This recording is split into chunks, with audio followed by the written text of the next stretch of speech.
Okay. Yes, and there's Sigrid, so someone else is coming. Wonderful, Sigrid. If you want, everyone, I also can invite you as participants, and and you're in anyway with as participants, and you can unmute, because this round is more about a conversation of bringing in other people's ideas, and so we can be growing, transforming all together, because everyone in this group is very, very magical. So, hello, Margret Eagle Wind, all the way from Berlin. Thank you. Hello, everybody. It's great to be here with you. And what a pity that it took so long. We were fiddling around over half an hour, but it doesn't matter. Now we can speak. Right, and that is life. And I think being so flexible and switching. And I think anyway, there are now the times where new ways want to be created, or to show us how flexible we are, and how that we can go from A to B and to still stay happy about it. And don't worry. That's right, Meilin. Flexibility, it's a part of liveliness, so that we really go with the moment, and that we are not so fixed on our concepts and ideas, how it should be. And I mean, of course, it's good to have a direction where you want to go to and what you want to attract in your life, but not to be so focused on the outcome that it just has to be this way and not another. And being flexible allows the energy to come into your life, and it's like a co-creation. You invite and you take what is there and you mix it with your own intention. So you create something new. But it's very hard, or I think it's even impossible, to create something just with your limited own ideas and energies. I'm a big believer of that, Margret, that we're here to come together, to uplift each other, to that's right, expand. And because when one starts out anything, once we move and start moving into action, and you're a big wind woman, so you're always moving into action, we mostly can't fathom, or we never can fathom what the outcome is. But if more and more of us come together and support each other, it's more creative, it's more fun. We don't have to, that more energy starts, right? It becomes lighter, faster, and it reaches many more. And, the feeling of aloneness, that so many of us had or have, especially as healers, spirit workers, light workers, right? Transformationists. We have been so alone for the longest time, and I think now it's the time to shift that by supporting each other and moving forward together. Yeah, that's very true. So that we are in a time now where we start to build up communities again, communities of healers, other communities, but to really connect again and to share our wisdom.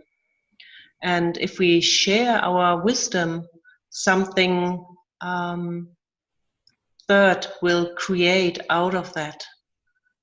The third is, well, I give a part, you give your part, for example, Meilin, and out of that something third will be created. And this is only possible if we share something, And I think that's a very big issue for this time we are living in now, that because when we look back the last few hundred years, or maybe also few thousand years. It was the politics. It was we were forced to separate, not to trust each other anymore. But although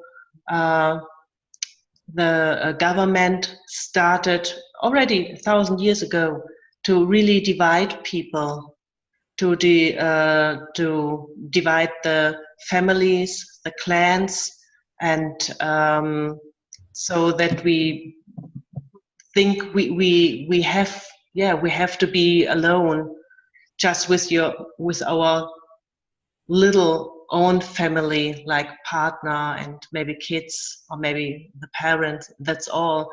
But I think and you know, Meilin, you have a son, and wouldn't it be much easier for you, for your son, to have a really big family? And family, I don't mean like blood family, but to have aunts and uncles and friends, which are also your family. Mm-hmm. And I always remember a saying. Now I can't really remember the healer's name.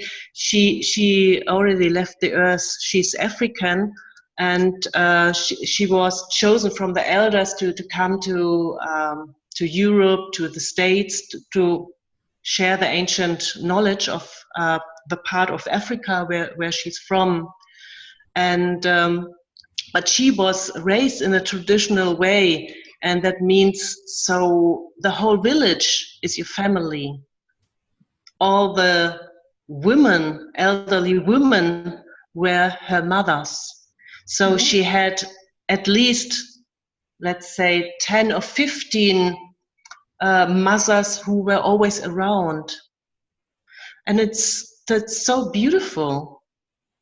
Yeah, because you know, for me, I'm just thinking about my son. So he's getting in slowly in puberty. You don't want to ask all the questions of life to your own parent. You know your parents. No. Right? And if you have, and nowadays they run to school, they run home, maybe they have some sports activity or friends, but there is not so often that you have community unless the parent has created community, right? Where they can move into, or if you know, I live in a smaller town, there is little groups, or the towns created community also for children, or there's a pool, you know, then that they have it. But if you're in larger cities or somewhere else or further spread out, it becomes very difficult.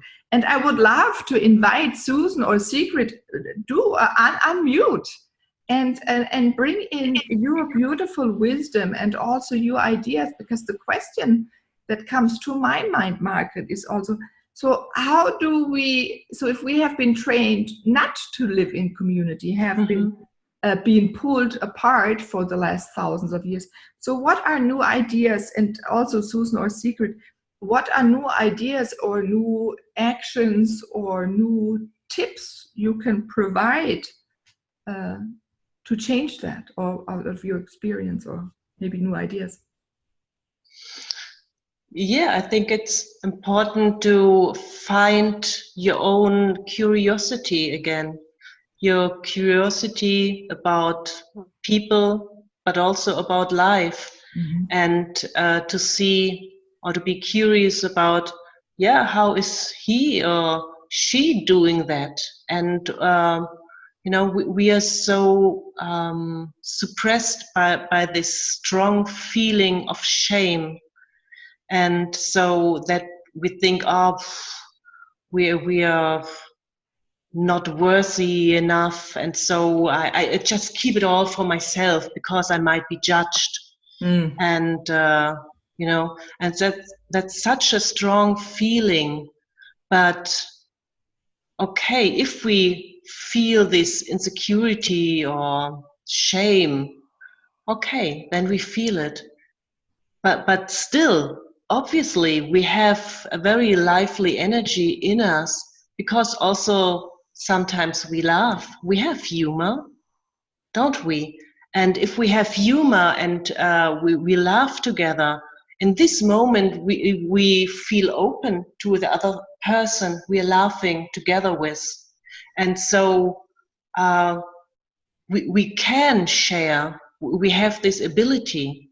It's just sometimes that these emotions like shame come sneaking up, but to remember, actually, I have the possibility and I'm able to, I can share.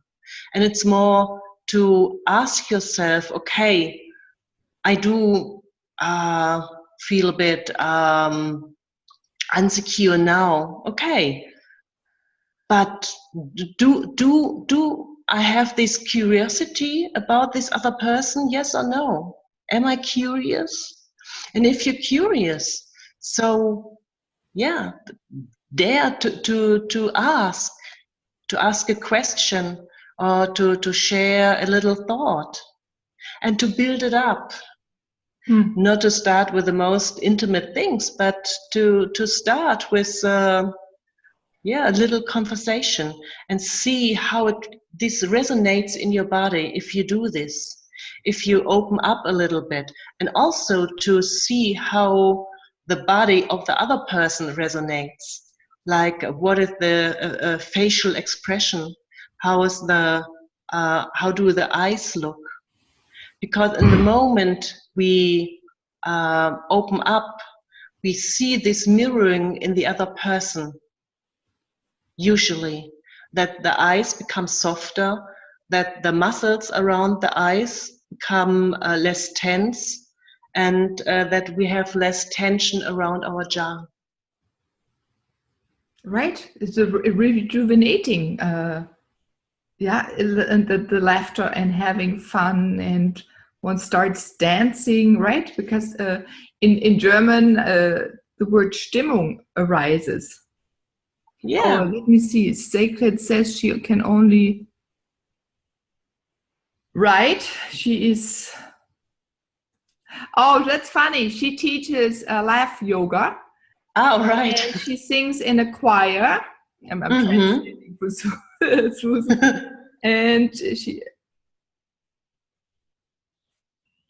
And she is in a team at work, probably, where she takes over the part that she is best in. Now this happens. This is beautiful. This is that's very clever also. Yeah, this is amazing that you are in a beautiful environment in this. Did you create also this environment? Did you take action to do that? Or was it more that you looked already for an organization or a team or a company that provided this opportunity for you to be the best of you? Did you just read what a secret was? Yeah, can you have to go to chat. You probably be able to see that too, Margret. Go to chat, I think. Yeah, I see it. And see, with the Lach yoga, that's a good example, because I mean, we laugh about something, but even if there's not a certain reason and we laugh, the effect on the body is the same. Like the same hormones become active, and like I said, the muscles around the eyes get less tense, and we feel better, even if it's just on commando, not for a certain reason, but the effect is the same. Yeah. In that moment, I was just thinking, we probably make that choice and set an intention to laugh. Very seldom you have to be really, really sad, or even there sometimes you can laugh to relax the situation, or even in pain, right? We sometimes try to laugh or to get us out of pain, so the body switches. So yeah, that's right. Oh, and there are a lot of ways where you're supposed to take a pencil like this, yeah, and hold it a little bit, because it triggers, as you just said, it triggers the smiling positions of your face, and your face starts to remember. So that in another thought, I just get another thought. So if we remember beautiful, fun moments too, our whole face should switch, right? And we relax. That's true. That's true. And our whole body, our nervous system reacts on it. And I have this fly. Okay. And yeah. And the same is working with people who are traumatized. The first thing you see that the facial expression changed, that there's not much flexibility in the area around the eyes, that they stare, and that there's a lot of tension in the jaw. So working, and then also everybody, I mean, we all have our smaller or bigger traumas. But what happens, or what helps me, is now I live in this beautiful nature, and doesn't matter where I look through the window, I see these old trees, and I love trees. And even if I felt a bit sad before, or angry, or nervous, or whatever, if I allow myself to look at these trees for a minute, let's say a minute, and I recognize that my mood changed, it swifts a little bit. I become more open for what else is there beside of the emotions I have in my body. And then this gives me the space to realize that actually I'm not this emotion, I'm not sadness, I'm not anger, or you name it. I might feel it in this precise moment, but not to identify with it. And in the moment I look at something beautiful, or what is beautiful for me, like these trees, I widen up again. I become softer, and I realize, there's something else. There's also, maybe you can say something greater, what I might not understand fully, but it is there. And to notice it, and to really give it a place in your body where you feel the openness coming, or the softness coming, to be aware of it. And the moment you become aware of it, also what you feel, you're in the here and now. And in the moment you're in the here and now, the sadness or the anger is already in the past, because now you're in the here and now, and there's this beautiful tree. Yeah, right. And here also Susan writes, yes, feeling the real self as opposed to the mental made self. Yeah, that's right. So we have the mind, and the mind is always limited. It's full of concepts and ideas, and maybe some of them reflect your own truth, but I bet most of them don't reflect your own truth, but was just projected on you through education, surrounding school, family, and so on. But the moment you feel your body and you sense what is there, you're aware of your own truth. And in the moment you're aware of your own truth, you're also in the here and now, and you can relax a bit. I have to smile, sorry everyone, but the here and now, I'm looking outside, I have the door open, and while you were speaking about the real self versus the mental made self, every time you spoke about the real, the wind, the burn, the wind, and again, and so, beautiful. Yes, it is super. And I would Yeah. love also to come back, because Sigrid is back online. She also mentioned that so her part in groups is to take care of people that are there, to be aware, to observe what their needs are and that they're met.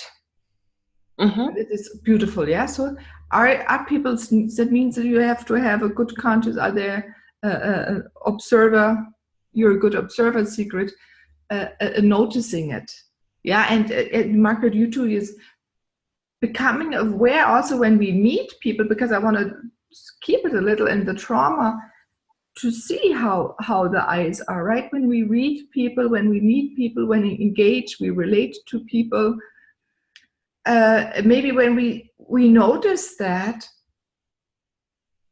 that's like in a conflict, in that moment, don't go and attack and say, oh my God, there's so much other things. Can we come at this conversation with some nicer words, or can we send in that moment healing to that person? Yeah. If we recognize, as you said, that they're so tight in jaw.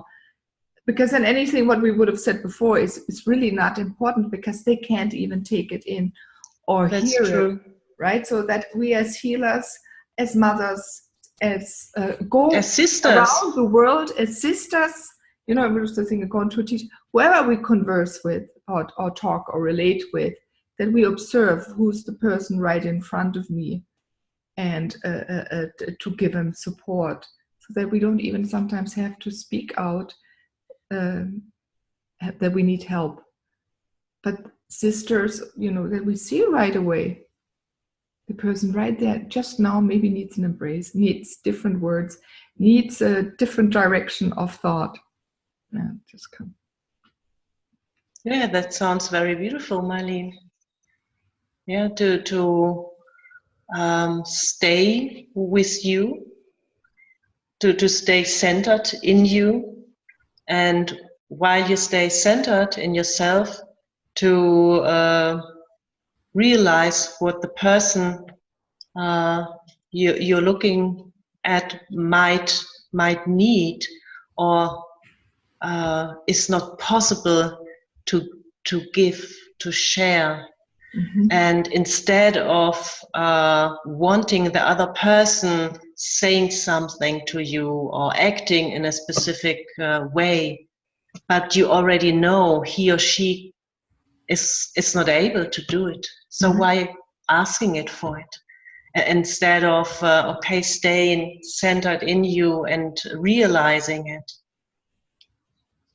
Yeah, because sometimes, you know, it just needs a moment of time, of nothingness for a moment, yeah, to wait. Yeah. Mm-hmm. Yeah. And that also means that you deal with your own emotions. If you stay centered, not to it's like a spiral, you know. The other person is not able to say or give you something you want, and you already perceive it through the body language. Mm-hmm. And you feel it, and then you but stay fixed, and you say, so tell me, I want to know, tell me right now. And it's like a spiral. It's like an attack for the other person who is already probably in freeze modus or defense modus, or whatever the defense modus might be. Sometimes the defense modus is also anger and attacking. And it's like a spiral, you know, and it goes in a direction where we don't want to go. Yeah. Yeah. You know, it's funny, you mentioned my son prior. When he was small, I think he still does it. He did it recently. You know, I was in some mode and under doing a lot of things, a lot of people asking for questions at the same time. And he noticed it. He said no word, but he came, took my glasses, turned them upside down and put them on his face to make me smile. And I also knew he had done that as little. Oh my God, I'm getting too tense.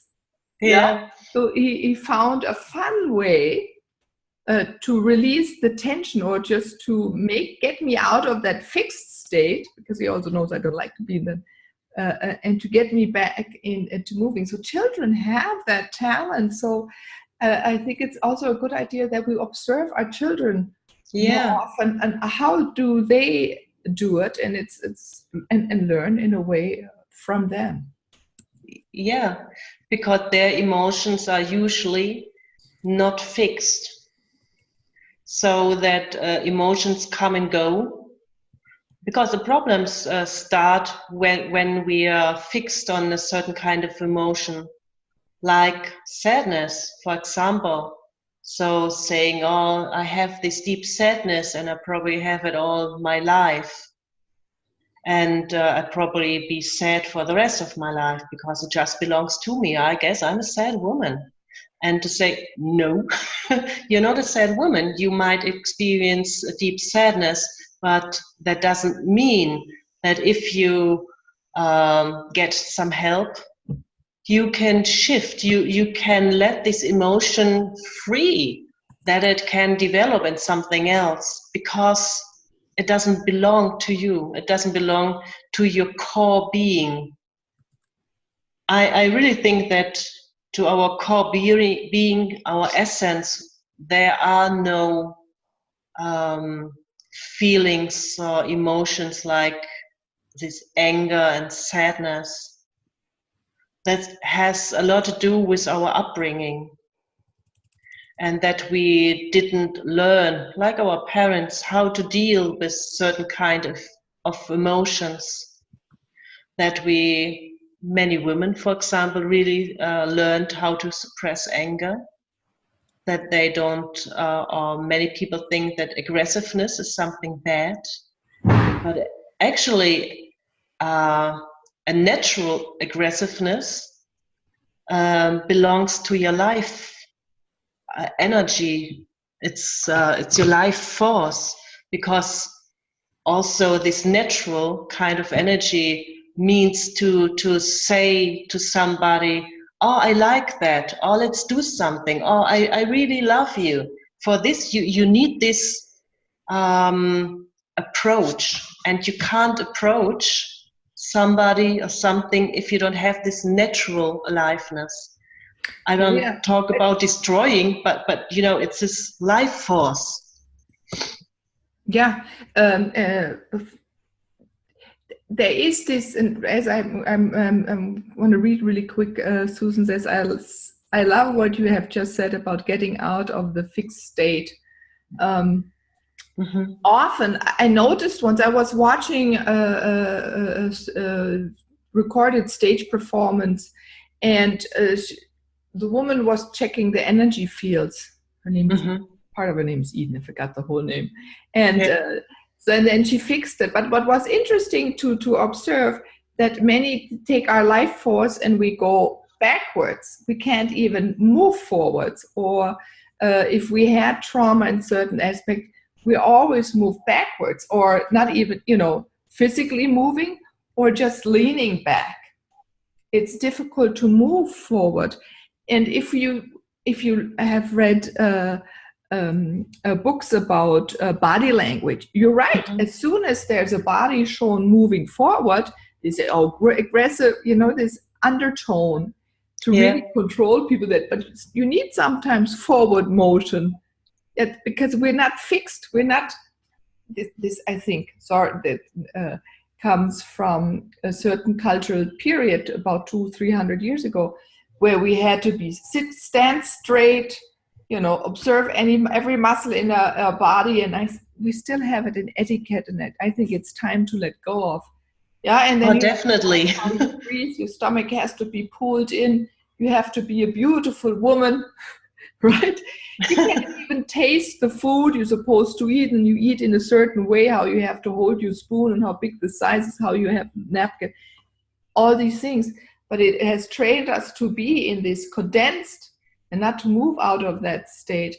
That's right. I mean, us time to move out of it, to move forward. And maybe, yes, we have to go backwards, but just to get, when you pull a slingshot, we go back and then go boom forward, because that's what we are. That's our natural state.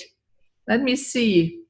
This, Susan writes, this weekend I became aware of the desperateness energy. Interesting. That energy that tells me I need a certain thing or person to be happy. Very interesting. Yeah, that you think you need something else what you don't have to be happy.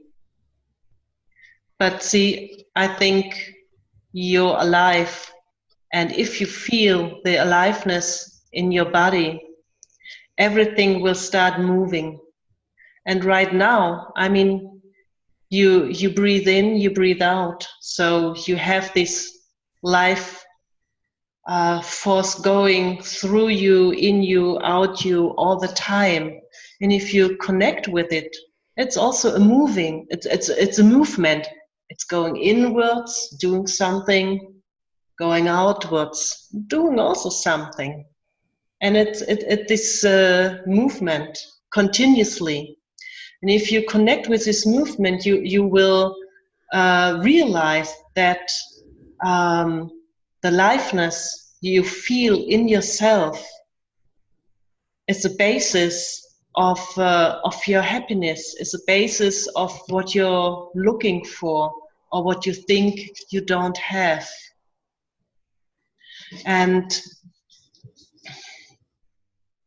I think the important thing is to really sense in your body when you breathe in that your thorax is expanding, and maybe also your belly. If you breathe deeply, your belly is expanding. And to feel this, okay, how is this? If my thorax, my belly is becoming bigger, there's more space. And then the next moment, there's a moment of stillness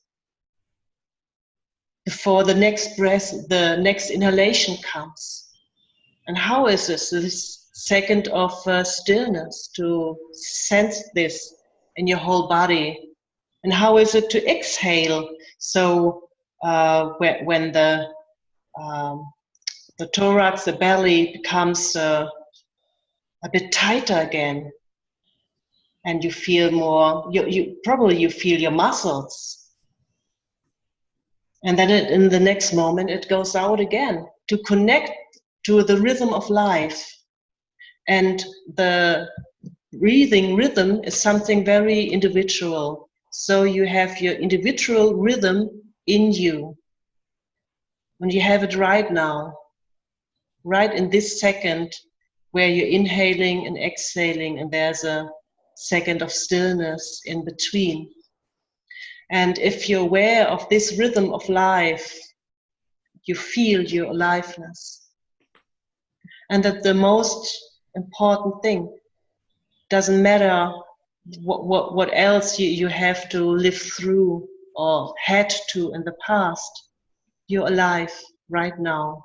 And you have your own rhythm of life in you, your expression of life, yourself.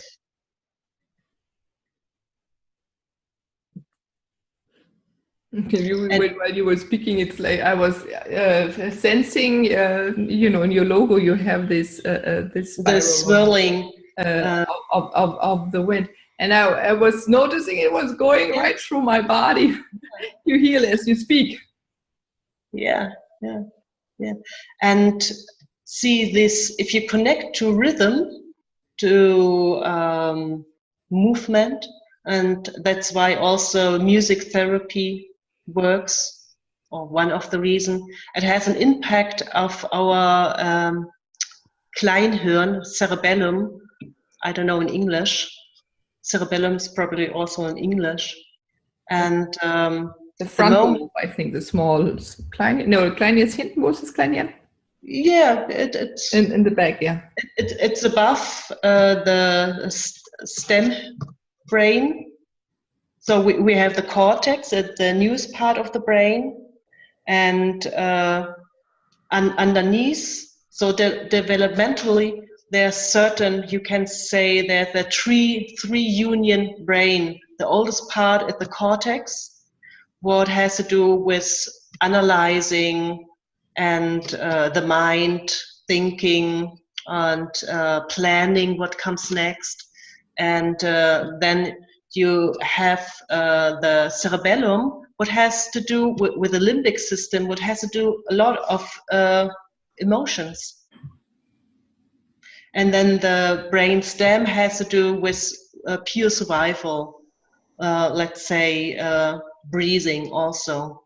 But through motion, through movement, you connect to a part in your brain what deals with emotion. So connecting to this rhythm of your breath, the rhythm of life, you have an impact of your emotion immediately. And I think that's why intuitively all parents or mothers, they cradle their babies. They have a cradle, or in other countries they have a hammock. It's this motion what calms down your emotions. Yeah, and I was just thinking, most of the time when we're sad, we're sitting still. Yeah, well, so when we're angry, scream, barely you can do it in emotion. But if you get up and dance or walk or go for a stroll or do something to move, create a movement again for you, one moves out of that as well.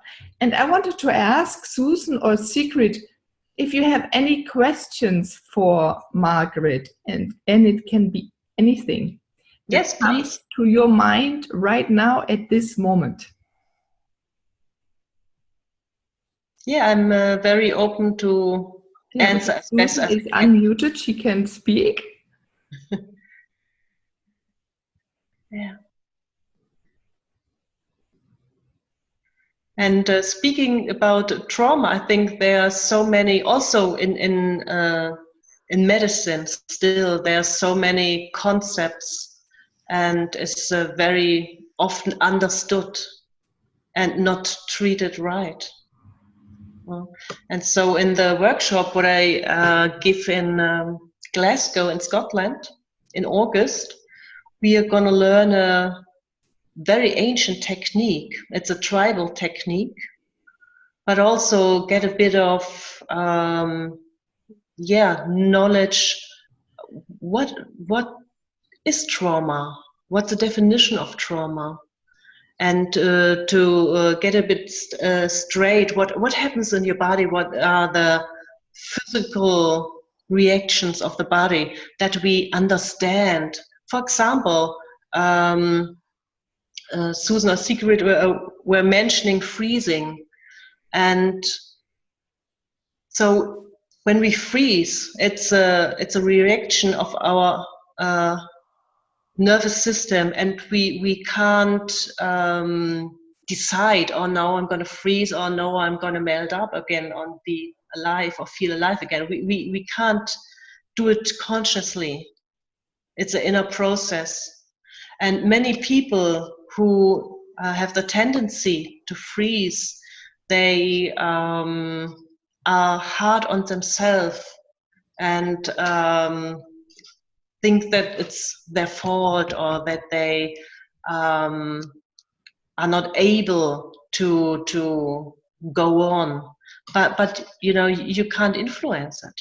You need help of somebody else to really connect to your life force again, to actually dissolve the high impact, because it's a very high impact energy in your nervous system, and to let it out step by step, and in your path, though, that the nervous system is not overwhelmed again, but to really give the understanding to people. It's you can't influence it.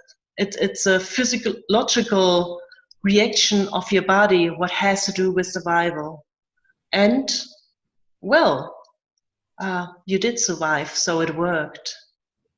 But what happened before, that you still have this tendency, you certainly can work on it And it's not that you're missing in yourself something, it's more that you're missing, we would say, co-regulation. So that, for example, that I give my nervous system as a co-regulator to help another nervous system to come into flow again. Because when we, for example, as a child, our nervous system decided to, it's not a decision, but to make it more simple, oh, okay, what, to save my life, I freeze now. Because that's, I can't fight as a kid. The adults are stronger. I can't run away. So where shall I run to? Okay, so many kids freeze. What was needed at this time is an adult who was really there for you, to hold you, to give you a secure feeling. Because only if you feel secure, you can change, you can make the next developmental step. If you don't have a secure surrounding, you can't do the next developmental step. So we, as adults now, still couldn't do fully this the English word developmental. Or developmental. Yeah. But you can do it now, but you need the co-regulation of somebody else. Like a synchronization that leads us back to what we started speaking at the beginning of building up a community of sisterhood, uplifting, creating a safe space for each other. And even what happened today on Facebook, right? Creating that space to explore, to try, to test. Maybe it not work, but it works. Because one day it will work, and something beautiful will happen out of it. Yeah. Right? So holding someone is another safe space, right? To hold someone so they can at least maybe just cry that they couldn't cry for, I don't know, ages. Yeah, so that there's a shoulder, you say in English, there's a shoulder to cry on. Yeah, that's right. Yeah. Or to be how they are, that they don't have to say something specific or react in a specific way, but just to have this connection, breathing together, just being together, sitting side by side, and that the other person realize, oh, I don't have to do anything. What comes up, but I don't have to do anything. And there's somebody there who, you can say trust. I can trust, or I feel safe with, that I won't be judged.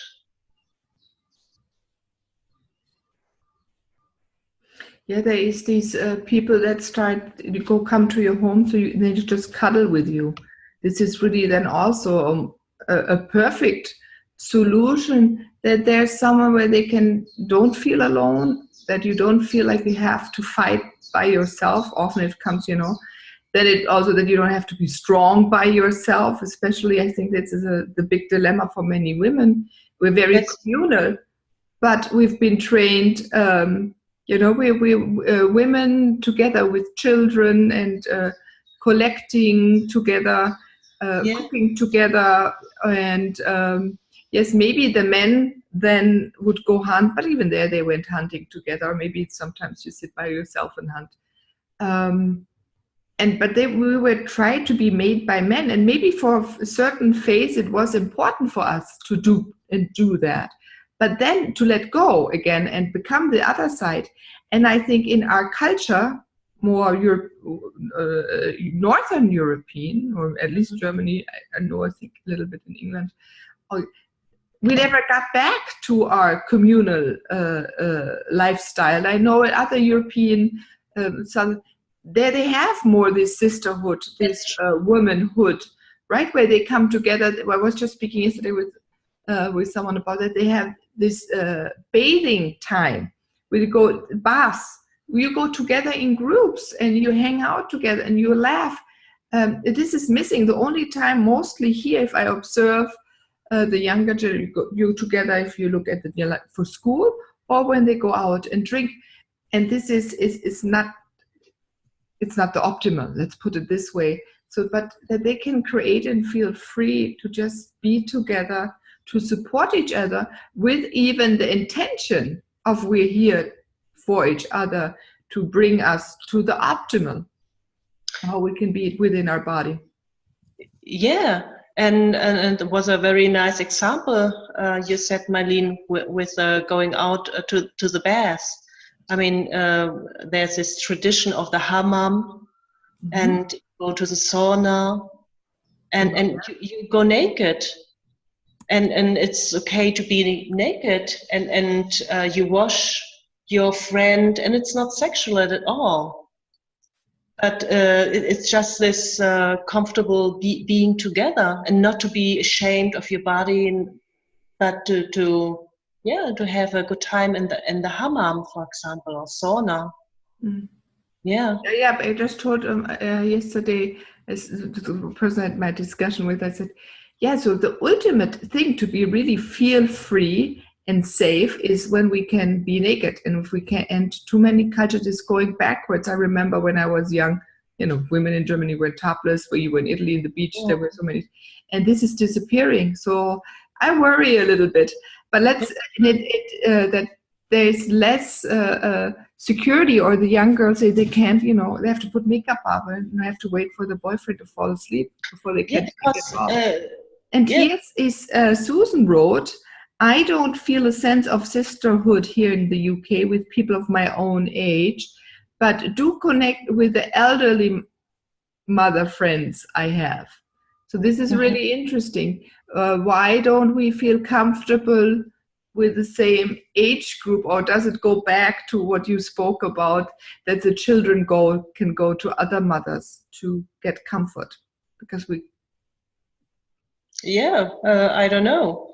I don't know in England, but I think you don't have so much the tradition of going to a lake and to go swimming naked.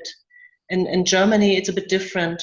So we have many areas, or even in the city, like in Berlin, there are areas where you do sunbathing, and it's totally open in the public. And there's a corner, everybody's naked, and nobody's saying anything, or not even staring. And I think what is difficult, what we do with our children or the younger generation, let's say, or even people who are maybe 20 years old, because in the last years, through the advertisement of goods, kids were sexualized. You see, for toys or anything, boys or girls really dressed up, but in a sexualized way, and that's so wrong. So that the kids or the younger people can't grow up freely. It's always about, I have to dress up in a certain way, I have to present myself in a certain way, and it's all about this sexual undertone, and that's what takes away security. And like we said, if you don't feel secure in your surrounding, you can't develop. You shut down inwards because you don't feel safe. You just say out loud what you think, what other people want to hear, to that they don't attack you or judge you. Yeah. And for example, I'm just turned 52 now, but I remember when I was growing up, this didn't happen at all. So when we look television or advertisement, you didn't see children, really like girls in a small tight dress and with lipstick. I didn't see that. And this changed, I think, the last 15, 20 years. So that the advertisement became really sexualized. Before it was with grown-up women, yes, always. We were always the target, but not with the kids, and that changed. Yeah. So that means that at even an earlier age, or it goes back that it's how precious this children's age is. It's really the time where we have trauma. So if it's physical trauma, a mental trauma that we froze, or it's a trauma from the outside, a cultural trauma, can be wars, but just also immediate traumas that make us insecure or don't know where to fit in, and that are in a little bit not true to our nature. Yeah, that we don't even know our nature. Yeah. Yeah. Yeah, yeah. So your work is really, really needed in the world. So you're going to Glasgow this August, right? And that's right. From the 9th until the 11th. 9th to the 11th of August. Okay. And then, so everyone go and to her workshop. I'll write something down. Is there a link for this? Oh, that's a good one. Yeah, that's a good one. I don't even have that one on Facebook. I had the one for England, which is not happening. Can you put a link afterwards in the Facebook group, or do you have it? Can you put it in right now? I don't know the link right now, but you can contact Tiffany. I can write it. Tiffany Stevens. She's my organizer in Glasgow, Tiffany, and she's on Facebook. And I have I think you have an event link, and I can put that in to Susan. I can message you, Susan. Yeah, I have to look for the link, but of course I have one. And, I remember you sent a Facebook event out, and I have. Yeah, I have but I look for it and then I post it. Yeah. Good. Yeah, and for everyone else, in Germany, and you're starting to travel more and more. That's wonderful, true. Right? I love traveling, actually. Yeah. Around the world. Yeah. Next year we are going to Siberia. Ah, see, perfect. Yeah. So you're welcome. This will be a very beautiful time, because it's about clarity and also about your own nature, how to connect with the overwhelming beautifulness of the Altai mountain and the lakes there, which are totally pure, and to find this purity in yourself. Yeah. Oh, so beautiful beings. Wonderful. So thank you, Margret Eagle Wind, to bring your beauty, your lightness, to enliven us, and thank you, Sigrid and Susan, for being here and coming over from Facebook to Zoom.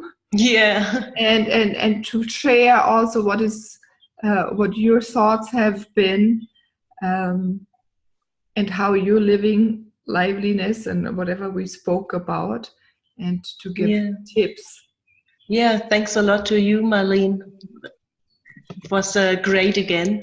And also thanks a lot, Susan and Sigrid. And please, if you have any questions later, because sometimes, tomorrow we think, I do have this question. Don't hesitate, just write to me. I'm happy to be in contact with you. Oh, wonderful. That's very nice of you, Margret. So thank you, everyone. And what did you wrote? Susan wrote, thank you both. It was lovely to listen to you both. Oh, thanks a lot, Susan. Bye, girls. Sigrid and Margret, have a wonderful afternoon. Bye-bye. You too. Bye-bye. Thank you.